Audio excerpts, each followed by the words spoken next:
Topic News, c'est tout de suite avec Franck Ramarson, directeur de publication du Courrier de Madagascar. Bienvenue dans notre émission. Nous sommes mardi 17 avril. Franck Ramarson, bonjour. Bonjour Prisca et bonjour à tous les auditeurs de ce mardi.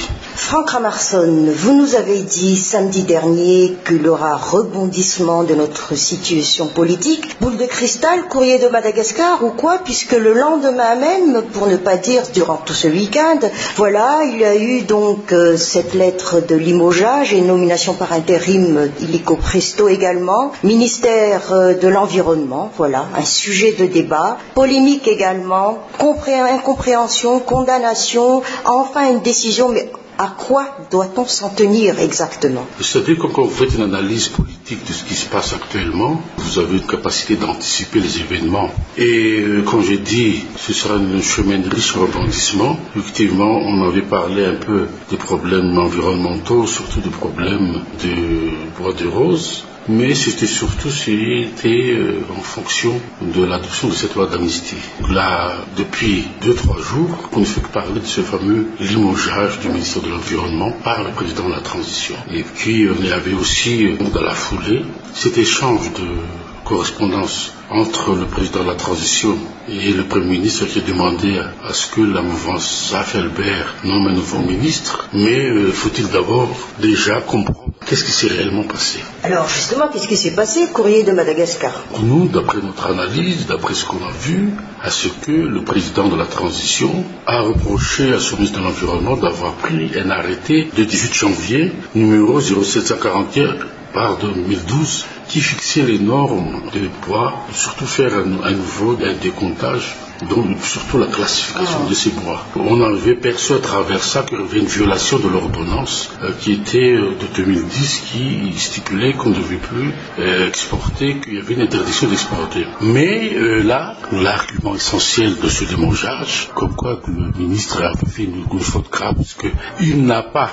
obtempéré aux interpellations du président de la transition, mais en fin de compte, quand on a disséqué les documents, le ministre de l'Environnement n'a pas fait ce qu'on l'avait prédit, une faute le jour où on l'a limogé, puisque l'arrêté incriminé 0741/2012 a été déjà abrogé par un autre arrêté du Premier ministre sur recommandation du président de la transition le 15 mars. Il fallait limoger ce ministre vers le 15 ou 16 mars quand il a fait il y a un mois de cela. Un mois de cela. Mais pourquoi maintenant? Parce que, d'après nos informations, il y a eu toute cette, campagne médiatique de ce fameux bateau Antala, le Kirtluk, qui a été arraisonné sur ordre du ministre par la marine, donc par un bateau de la marine dénommé en sens, et qui a été escorté jusqu'à Tamatave.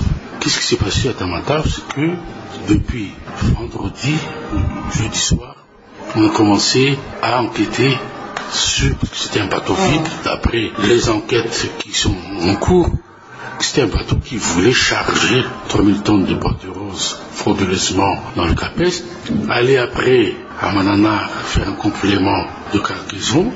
Là, on a encore arraisonné 2 embarcations de bois qui devaient être transportées sur ce bateau. Et donc, pourquoi alors avoir limogé ce ministre?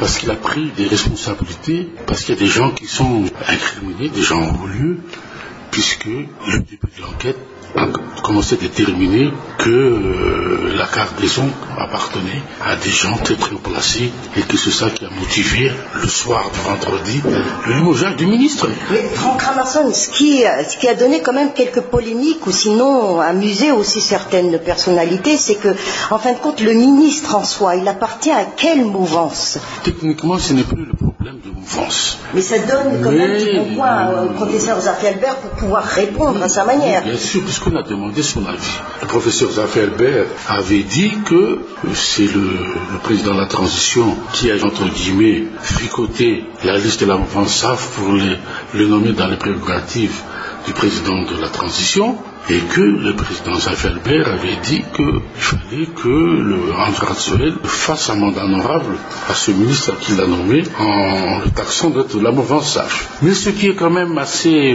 étonnant, c'est que hier après-midi, on a déjà nommé le Premier ministre comme ministre intérimaire. Pourquoi pourquoi la présidence convoque le SG de Eaux-Forêts, le directeur général des Eaux-Forêts, pour demander au ministre ce rapport d'enquête. Et je pense que le ministre qui était limogé a des explications là-dessus. Donc c'est pas un courrier de Madagascar de le faire. Mais toujours est-il que, encore une fois, la présidence va aller interférer sur les prérogatives du Premier ministre, qui est ministre de l'Environnement par intérim, en convoquant les fonctionnaires du ministère de l'Environnement. Et d'après les bruits qui courent, il voudrait nommer un technicien dans ce ministère. Donc est-ce encore, c'est pour continuer ou masquer toute, on dirait, magouille, comme on dit, dans ce secteur. Mais Franck Ramarsson, après la loi d'amnistie qui a été dite unilatérale de côté d'une mouvance, maintenant affaire de Bois de Rose, demain ce sera quoi encore? De toute manière, c'est clair, il n'y a aucune consensualité, puisqu'on prend des décisions à l'emporte-pièce. Comme je vous dis tout à l'heure, qu'on limoge un ministre, on ne demande pas l'avis de la mouvance, même si on ne demande pas l'avis, je dirais, on ne respecte pas la feuille de route dans le processus de limogeage, puisque qui vous dit que le président de la transition a le droit de limoger un ministre?